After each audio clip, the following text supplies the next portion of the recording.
Drama के इस भाग में परमेश्वर के फरिश्ते मैरी और जोसेफ के पास आके बात करेंगे यीशु के जन्म के बारे में। एक फरिश्ता गैलिली शहर की कवानी लड़की मैरी के पास आया और उसने कहा, नमस्कार, तुम्हें परमेश्वर ने चुना है, परमेश्वर तुम्हारे साथ हैं। मैरी हैरान हुई ये बात सुन के और सोचने लगी, ये कैसा नमस्कार है।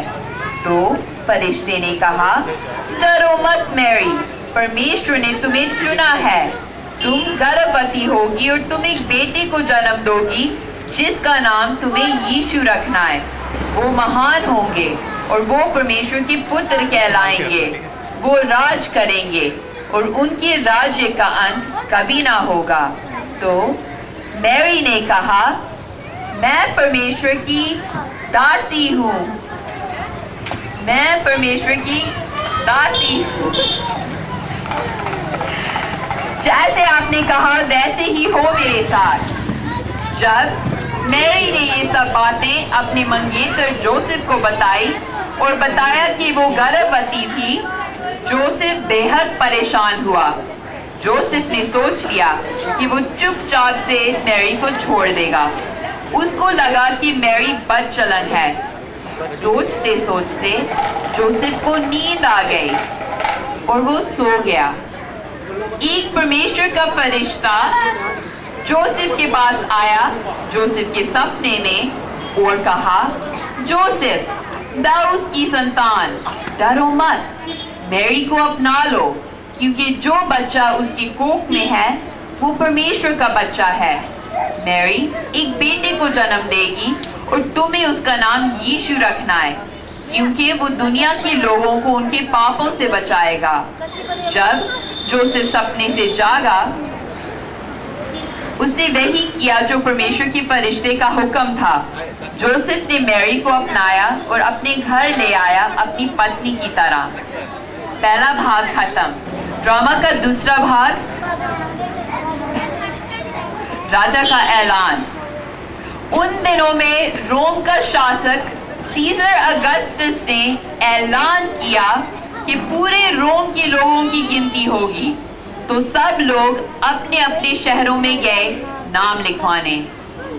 दूसरा भाग खत्म। ड्रामा का तीसरा भाग, यीशु का जन्म। तो जोसेफ भी गैलिली शहर से बेथलेहम शहर में गया, क्योंकि वो दाऊद के वंश का था। जोसेफ वहां मैरी के साथ गया नाम लिखवाने। मैरी उस टाइम पे गर्भवती थी, क्योंकि वहां इतने लोग आए हुए थे नाम लिखवाने। वहां मैरी और जोसेफ को कोई जगह नहीं मिल रही थी रहने के लिए। बस एक अस्तबल में गाय भैंसों के साथ जगह मिली।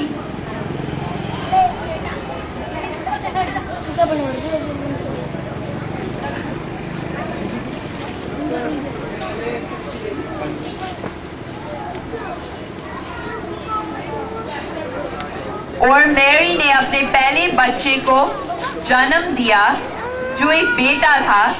और मैरी ने उस बच्चे को पुराने कपड़ों में लपेट के चरनी में लिटा दिया।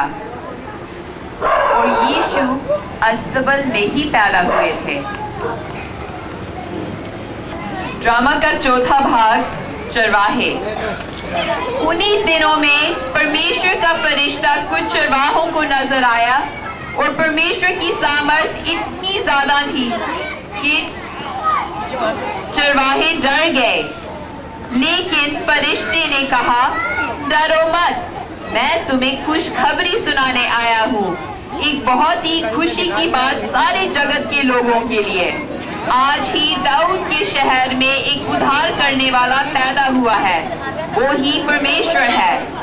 ये एक चिन्ह होगा तुम्हारे लिए कि जो मैंने तुम्हें बताया है वो सच है। तुम एक बच्चे को पुराने कपड़ों में लिपटा हुआ चरनी में पाओगे। अचानक ढेर सारे फरिश्ते आ गए और परमेश्वर की स्तुति करने लग गए और बोले, परमेश्वर जो स्वर्ग में है उनकी महिमा हो, धरती के इंसान को शांति मिले जिसे परमेश्वर ने चुना है। और जब फरिश्ते वापस स्वर्ग में चले गए तो चरवाहों ने एक दूसरे से कहा, चलो बैतलहम चलते हैं और देखते हैं ये चीज जिसके बारे में परमेश्वर ने हमें बताया है। तो वो जल्दी से चल दिए ढूंढने मैरी और जोसेफ और वो बच्चा जो चरनी में लेटा हुआ था। और बच्चे को देखते ही उन्होंने बच्चे की पूजा करी। फिर उन्होंने जाके सबको बताया उस बच्चे के बारे में, सबको बताया उस बच्चे के बारे में। पांचवा भाग दूर देश के ज्योतिषी और भी कुछ लोग थे जिनको पता चला कि एक राजा पैदा हुआ है। वो थे कुछ ज्योतिषी। वो दूर देश से आए और राजा हेरोद के पास आ पहुंचे। उन्होंने राजा हेरोद से पूछा, कहाँ है वो यहूदियों का राजा जो पैदा हुआ है? हमने उनका तारा आसमान में देखा है और हम उनकी पूजा करने आए हैं। जब राजा हेरोद ने ये बात सुनी तो उसने दूर देश के ज्योतिषियों को भेज दिया और वो बेहद परेशान हुआ। और जो भी उसके पास थे राजा ने उनको भी परेशान कर दिया। राजा हेरोद ने अपने पंडित को बुलाया और पूछा, ये उद्धार करने वाला यहूदियों का राजा कहाँ पैदा हुआ है? तो पंडित ने बताया, पुराने शास्त्रों में लिखा है कि यहूदियों का राजा बैतलहम शहर से निकलेगा। फिर राजा हेरोद ने दूर देश के ज्योतिषियों को बुलाया और बैतलहम भेजा और बोला, जाओ और उस बच्चे को खोजो। जैसे ही तुम्हें बच्चा मिलेगा मुझे आके बताना कि मैं भी जाके उसकी पूजा करूं। राजा हेरोद की बात सुनने के बाद वो दूर देश के ज्योतिषी तारे के पीछे पीछे चले जब तक वो तारा एक जगह के ऊपर ठहर नहीं गया जहां यीशु थे। जब उन्होंने ये देखा तो ज्योतिषी बेहद खुश हुए और झुक के उन्होंने यीशु की स्तुति आराधना की।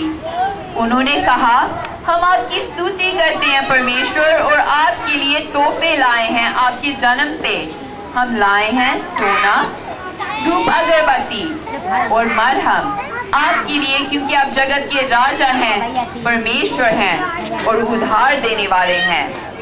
तो ये है यीशु के जन्म की कहानी।